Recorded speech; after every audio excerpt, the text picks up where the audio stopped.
طالبانو په دوه کومو کارونو باندې د خلکو زړونه وګټل. طالبانو په دا 2 میاشتو کې داسې څه وکړل چې جمهوریت په تیرو 10 کلونو کې نشو کړی. تاسو اول دا ویډیو تر پایه وګورئ، بیا مو خپل نظر را سره په اخره کې په کومنټ کې ولیکئ چې تاسو څومره له طالبانو راضي یاست. اسلامي امارت چې څومره کار په 2 میاشتو کې کړی دی، تیر نظام په 10 کلونو کې نه و کړی.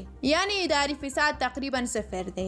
د سمتي پرچم جمعیت شورای نظار اشرارو او ټامیانو د پنجونه چې اسلامي امارت نه ژغورلی، بل داسې قوت نه و. موږ بې وسته د پنجشیر فتح او د شمالي ټلوالې بیا په کولاب ورته نه کول دومره مهمه وه لکه روسانو ته د جرمن ګونډو کول. د ځینو ولایتونو ترمنځ لکه کابل کندهار او کابل بلخ د لوی لارو په قیر کولو کار روان دی. امنیت داسې دی چې د تورخم نه تر حیرتانو، شیرخان بندر، د تور غونډۍ نه تر سپین بولدک او اسلام قلعه او تر ډنډ پټانه شپه او ورځ سفر کوه، د غل ډار نشته. د ښارونو امنیت د مسکو او نیویارک په سویه دی. هغه څه چې د اسلامي امارت په وس کې دي کوي.